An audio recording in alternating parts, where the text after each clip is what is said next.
got a few minutes.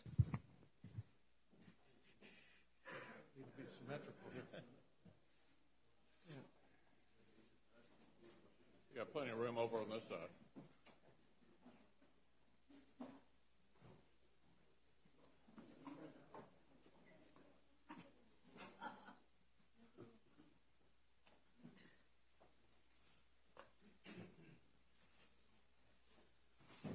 Well, good morning, everyone. I'm Jim Resch. I'm the chairman of the Small Business and Entrepreneurship here in the United States Senate. I'm pleased to be joined today by a diverse group of senators, and most importantly, representatives from multiple small business, industry, and trade groups, who between them have many, many millions of members with small enterprises.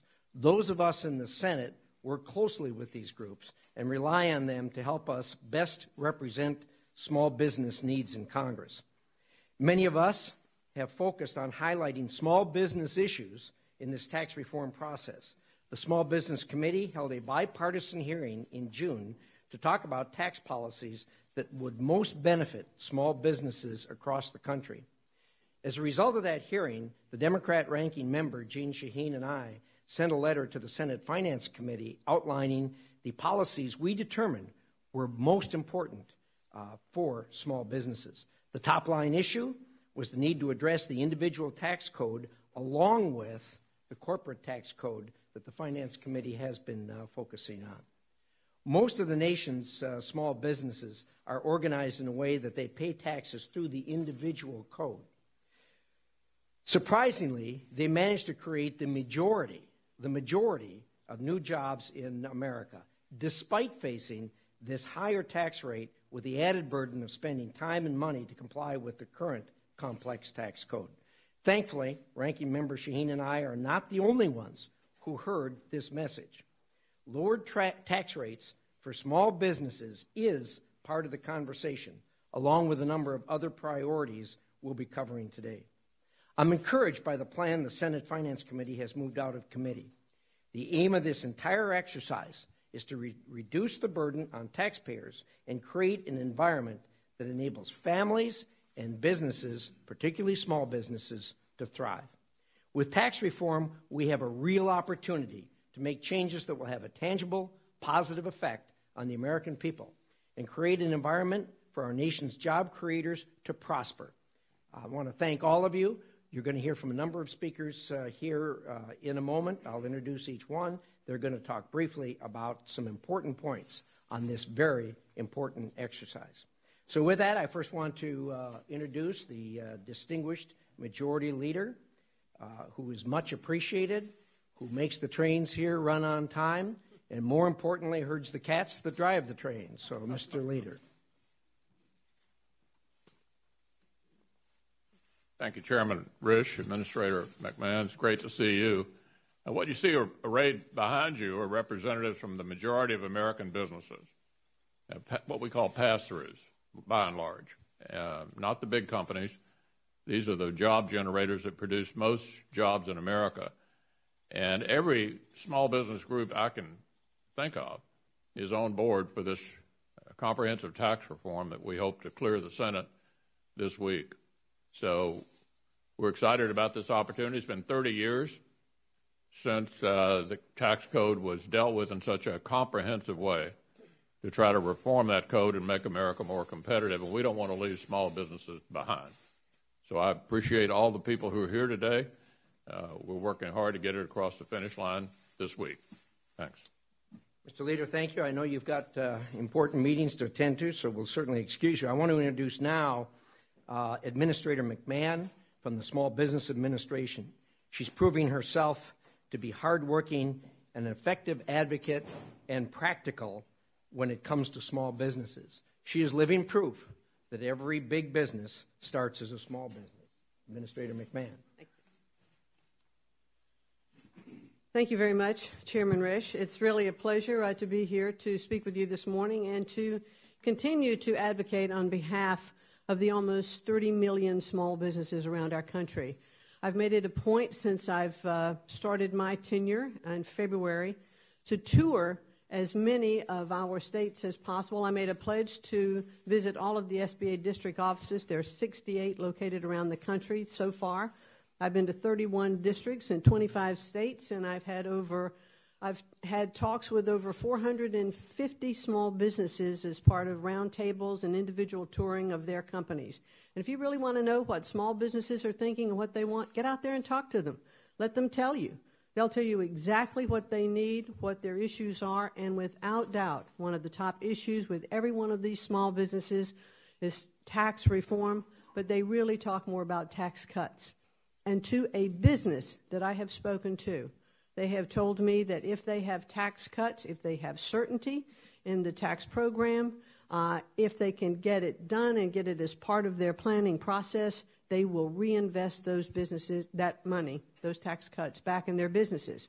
And that's what they're looking to do. Taxes are choking many of the small businesses. They don't know how to plan. They'll hire more people. They'll raise their wages. They'll reinvest in their businesses. That's what they're telling me consistently across the country. So fingers crossed, they want to see tax cuts, and that's what we're hoping to deliver to them. So thank you all very much. Thank you, Linda. I'm now going to introduce Senator Cornyn, who needs obviously no introduction. He's going to talk to you about the pass-through issue, which is a difficult issue to wrestle with. The Finance Committee is absolutely committed to resolve this as best as possible. Senator Cornyn, would you care to enlighten us, please? Well, thank you, Chairman Risch, and thanks to all the representatives of America's small businesses. This is great encouragement for all of us and validation of our efforts so far. Our goals, as we said at the outset, were to simplify the tax code, to give people more take-home pay so they can save, they can spend it on their family, invest in their retirement or college education for their kids. And we also need to make America more competitive globally so that companies don't feel the need to invest their money overseas, where jobs are created and investment, and that it escapes our economy. So we want to get our economy growing again, and we think we've come pretty close to the mark. One of the issues that is challenging has to do with the so-called pass-throughs, that is, individuals who pay business income on their individual tax return. We think we've come up with a pretty good proposal, one that seems to be good enough for our friends at the National Federation of Independent Business, which represent a lot of these small and medium-sized pass-throughs. There are concerns that have been raised by others about the larger pass-throughs and how to make them competitive with the so-called C corporations, and we are continuing to work through that. I'll conclude with this comment. Unlike the debate and votes we had on health care, every single member of the Republican conference is working to get to yes. And as long as people are willing to work in good faith and we'll come up with alternative solutions to try to address their concerns, I think we will have a great victory at the end of this week. And more importantly than that, the American people will see the economy take off, growing again, and allow them to pursue their American dream. Thank you, Senator Cornyn. I'd like to introduce Senator Joni Ernst. Senator Ernst is very helpful. She's a member of the Small Business Committee and very helpful in our efforts there. Senator Ernst. Thank you very much, Mr. Chair, and of course, Administrator, thank you for being with us today. As I travel around Iowa on my 99-county tour every year, one of the most common concerns I hear from our job creators is that our tax code is way too cumbersome. It stifles growth. It puts our small businesses at a significant disadvantage. Excuse me. In Iowa, 97% of our employers are small businesses. Just think about that. 97% of our Iowa employers are small businesses. And extra dollars in their pockets means the opportunities for them to reinvest more in their businesses and in their employees. So this is a great selling point for not only Iowans, but all Americans that are involved in small business. They are the backbone of our communities, and rather than a tax code that is discouraging for them and discourages on entrepreneurship, through the high marginal tax rates and an unreasonable compliance burden, we need to really empower our small businesses to grow and create those jobs in our very own communities. The Tax Foundation estimates that in Iowa alone, through this tax proposal, our small businesses could create an estimated 10,000 additional jobs. And that is really important for all of us. It's long overdue for our country to pursue a simpler tax code that puts our economy back on track. And that's what we fully expect, is that we will see our economy grow. And I look forward to continuing to work on this proposal and with my colleagues on a path forward.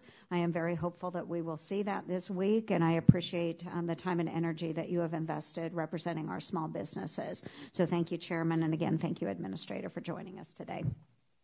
Thank you very much. Those numbers are pretty much representative of virtually every state in America. The vast majority of businesses are small businesses.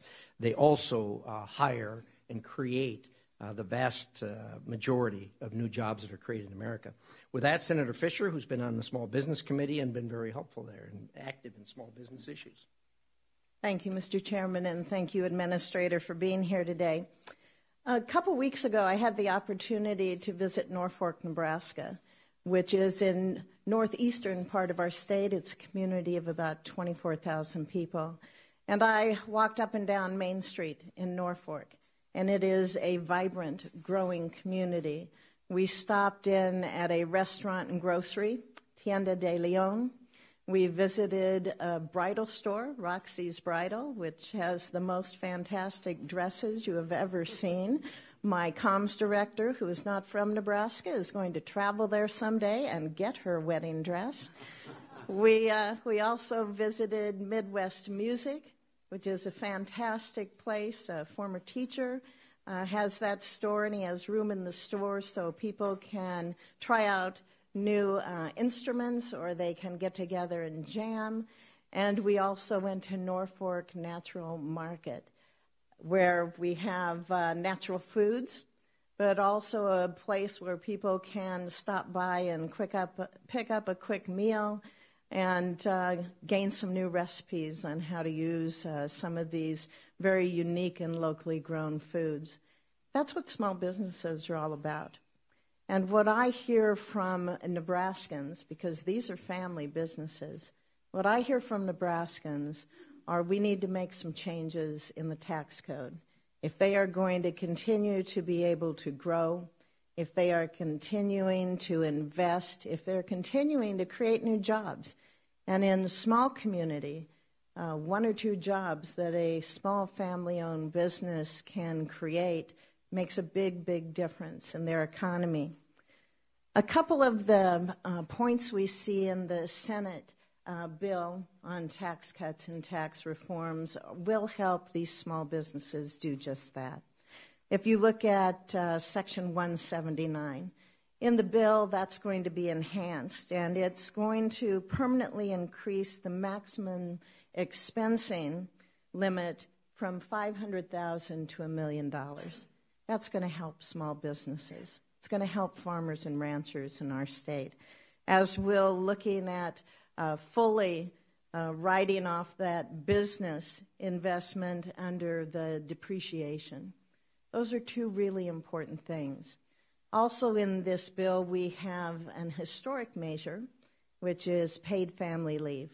And I was very excited to see the Senate Finance Committee totally support a strong families bill that I've been working on for about 4 years.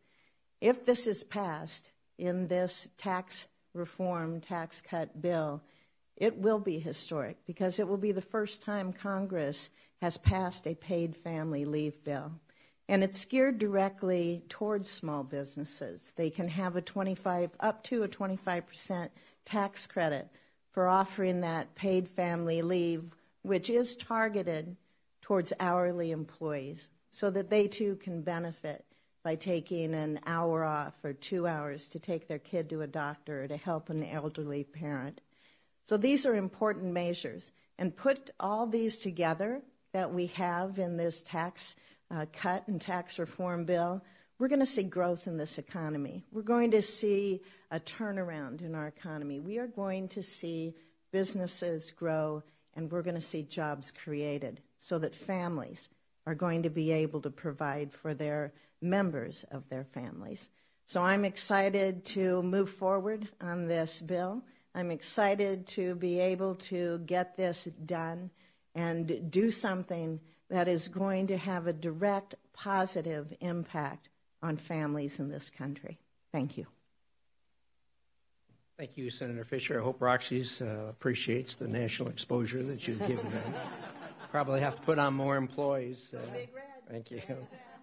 Senator Young, also a member of our hardworking committee, has a few remarks. Thank you. Well, thank you, Chairman. It's great to be with everyone today. For the past 7 years, I've been traveling around the state of Indiana and visiting with rank-and-file Hoosiers, hearing from them what they want with respect to a new tax code. It's pretty simple. They want what most small business owners want. They want a code that is simpler, that is fair, that allows Hoosiers to keep more of what they earn. This proposal, this bill that we have in the United States Senate delivers on that promise. Now, look, we have a tight labor market right now. So this is an opportune time, after 30 years of waiting, to pass a tax reform package. We will see a greater demand for more workers. We will see wages increase. We will see an environment created where more of our dreamers, our doers, our investors, those who have historically created the jobs in this country, can go out there, invest in more capital, invest in worker training, do all those things that they'd like to do to grow their businesses, if only Washington will act for the first time in 30 years and improve this code. Now, this is personal to me. This is not just about my visits to South Bend, to Fort Wayne, to Indianapolis, to Terre Haute, to Evansville, to New Albany, and beyond. This is about my family's businesses and my experience with their small business. You see, my father used to tell me from a young age about the operations, and it is pretty clear one of the most frustrating things to him is that over half of his profits are taxed away from various levels of government. Half of his profits. Other countries don't do this. And at a time when people are demanding more of their government, at a time when our economy is becoming more globally competitive, we need to optimize our tax code. And so now is the time for us to act. Now is the time to get this piece of legislation done. Hoosiers deserve it. The rest of America deserves it. And I think we're going to get this done here in the next couple of days. Thank you, Chairman. Thank you, Senator Young. Senator Tillis has been very active in small business issues, been very helpful to us. And Senator Tillis. Thank you, Mr. Chairman. Administrator, thank you for being here. I'm not on the Finance Committee, and I'm not on the Small Business Committee, so you may wonder, why am I here? Because I actually have lived through this process, and it actually made me think about a conversation I had with an elementary class this morning. I had a little boy ask me, we were Skyping in to a conference with him for 30 minutes, and he said, what was the legislation you've been most proud of having a role in passing? And I said, without a doubt, and, you know, I'm talking to a fourth grader, so I had to deal with it differently. I said, down in North Carolina, we had a terrible situation where moms and dads weren't able to pay bills or sometimes buy clothes. We had an economy that was one of the worst in the country. And we decided to pass tax reform, or we decided to pass, again, using language that a child in fourth grade could understand. We changed the way businesses operated in North Carolina. And the moms and dads ended up having more money to pay their bills and to send their kids to school, and to create a vibrant economy that goes from one of the worst performing in the nation to one of the top performing in the nation, that's reduced the poverty rate in each of the last 4 years, that's increased the median income in each of the last 4 years, that's created a $400 million surplus in each of the last 4 years. I didn't share all those numbers with them. I shared them in terms that a kid can understand, but we need to make everyone clear on the imperative that we have to do for the nation what we did for North Carolina, because it worked. I really appreciate the chair and everybody's work on putting together the tax reform plan. It will produce results. If you have any doubt about it, take a look at what people who were opposing the plan had to say 4 years ago and how quiet they are today, because the results are phenomenal. And I'm completely convinced when we pass this bill, we're going to completely unleash the power of the American economy, and we're going to do for the families across this nation what we started doing for North Carolina 5 years ago. Thank you, Mr. Chair. Thank you, Senator.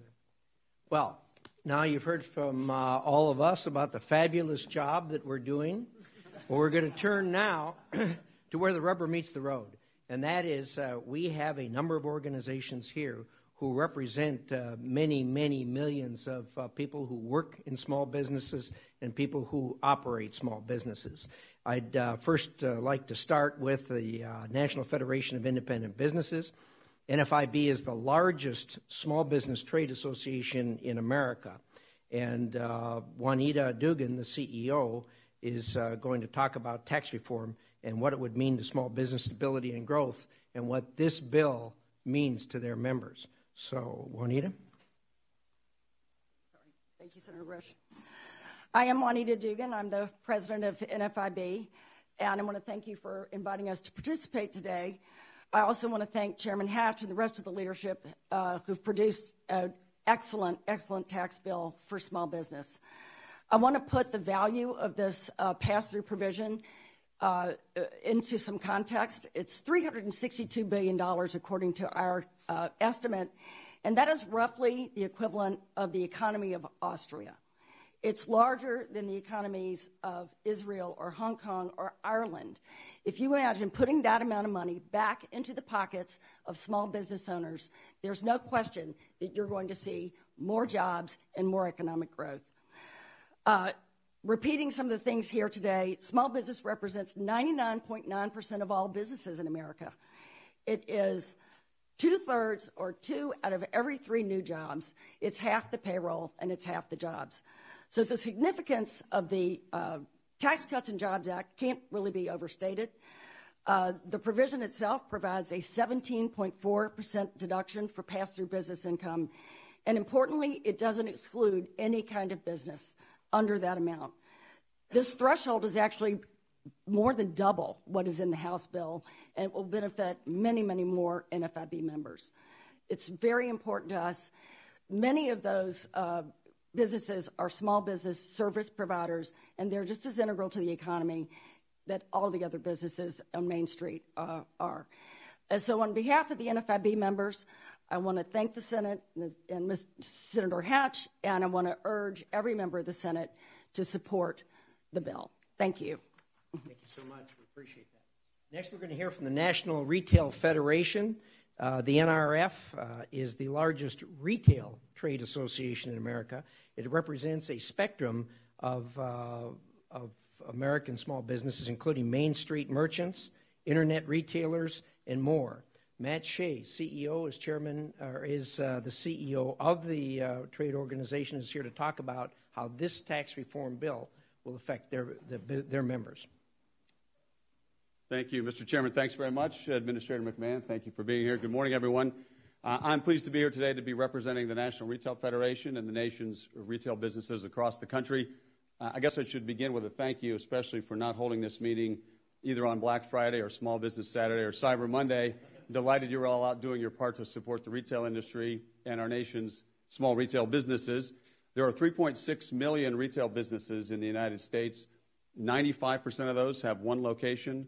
98% of those employ 50 or fewer people. So these are truly small businesses. And I can tell you that from the beginning of this debate, the beginning of this administration, this Congress, the number one issue for our members was very clearly and loudly tax reform. And we have been strongly supportive of this, not only for the many decades it's taken us to get here to this day, but also throughout the course of this year.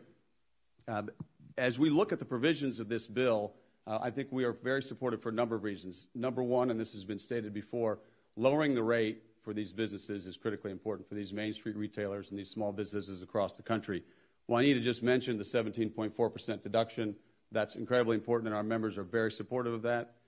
The easing of access to cash accounting methods, the inventory management methods, the ability to promote investment in small businesses. And let's remember, the goal here is to give middle-class Americans a tax cut. And if we give middle-class Americans a tax cut and we support businesses, we're going to increase wages, we're going to grow businesses, we're going to drive investment.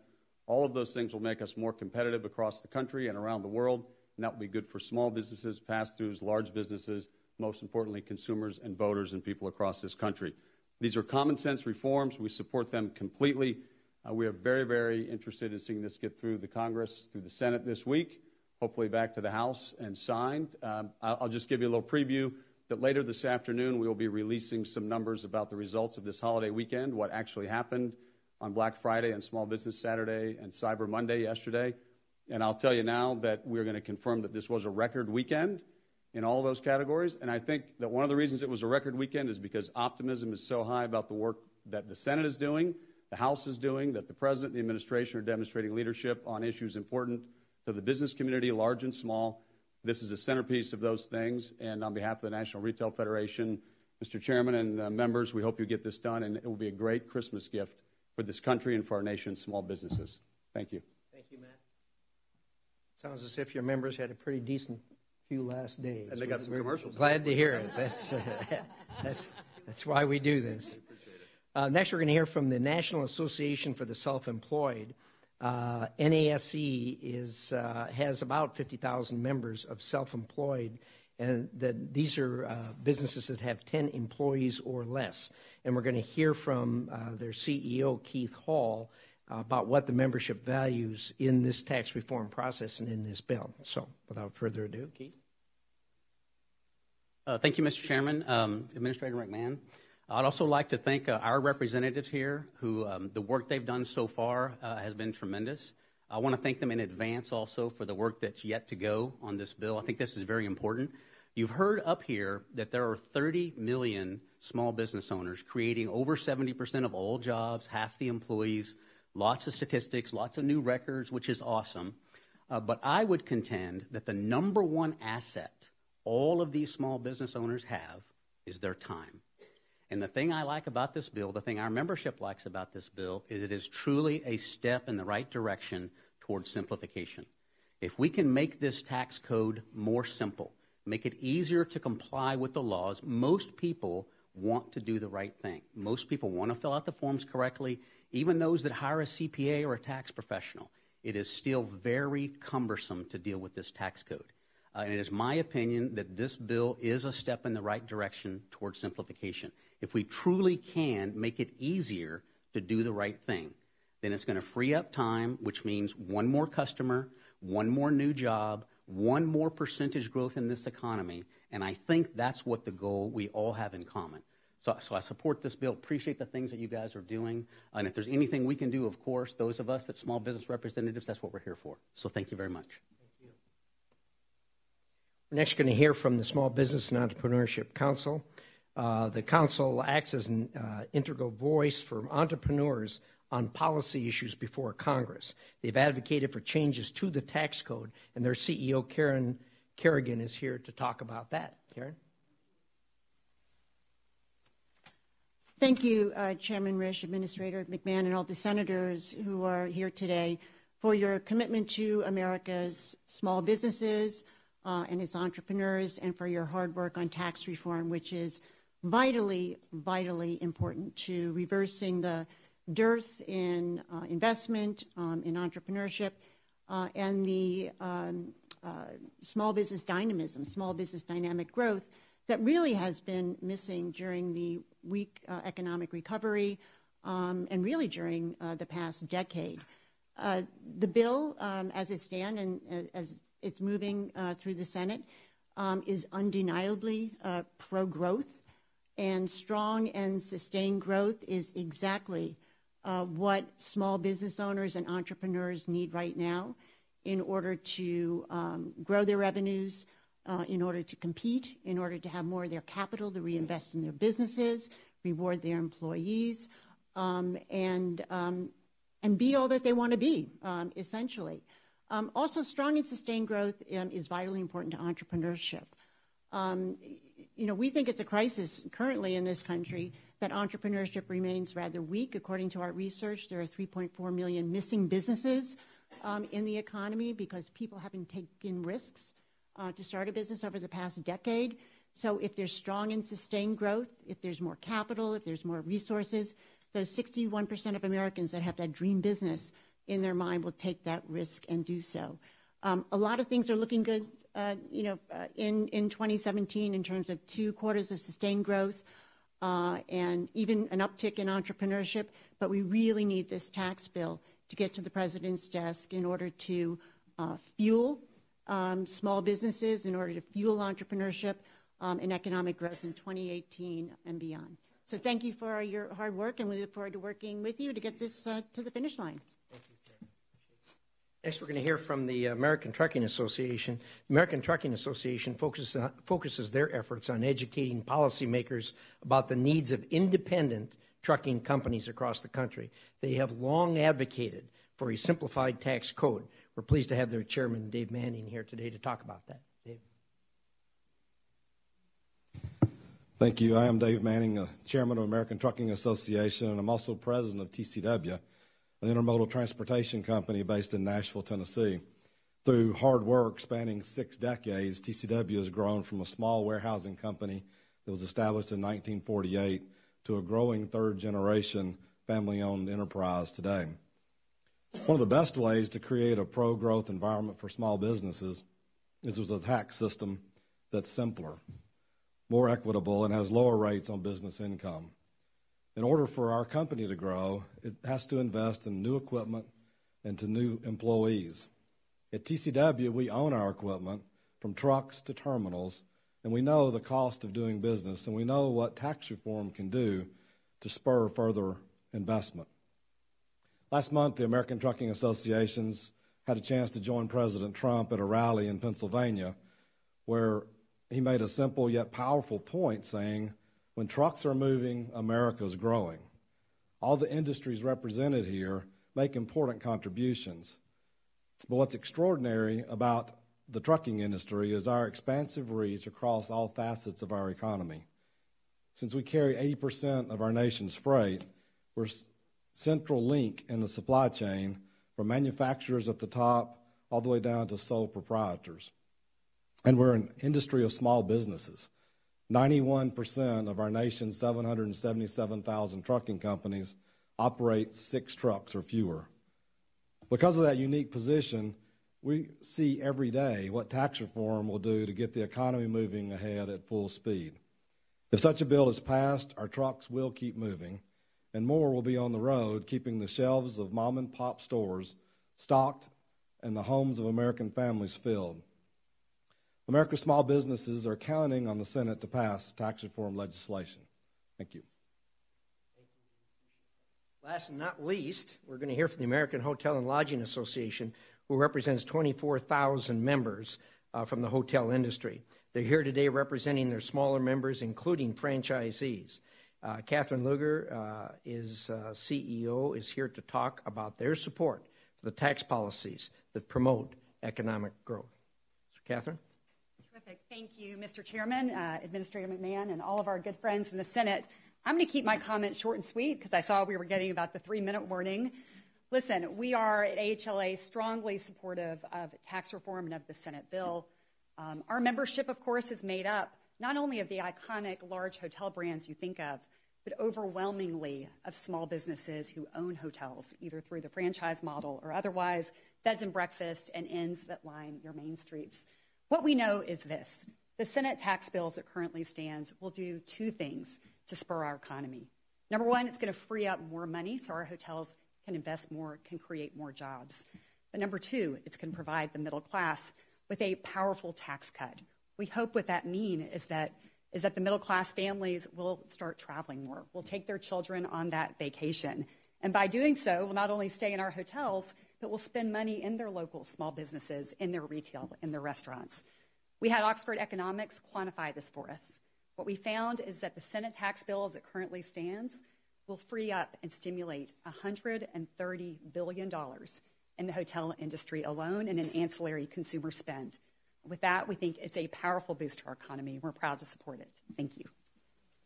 Thanks so much. Well, my, look at the time. Well, you've all heard, all of us have been reading and listening to some negative things about this tax bill. Today, you've heard from a real cross-section of those who are going to work with this bill and what it will do for their businesses. Those of us in the Senate who are working on this are committed to get this bill through.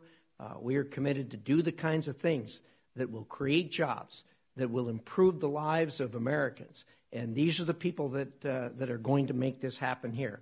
We want to thank all of you for coming today, and I especially want to thank the representatives from the industry and the trade associations who came here today to give you a very positive message of the kinds of things that the Senate bill will do to help their businesses. So with that, I hope you will extend the courtesy to the President of the United States, who's going to be standing here in a not very long, and to meet with the senators. They need to have this room to get it ready for that. Secret Service needs to be in here. Some of the people have agreed to take your questions. We'd ask if you do it out in the hallway out here, particularly Senator Cornyn, who's on the Finance Committee and who's been in this for quite some time and has the scars to prove it, I think. And he has graciously agreed to answer your questions. But if we could take it all out to the hall here, we would appreciate it. Thanks again for coming today. Thanks, Senator. Nice to see you again. Good to see you. Thanks for being here.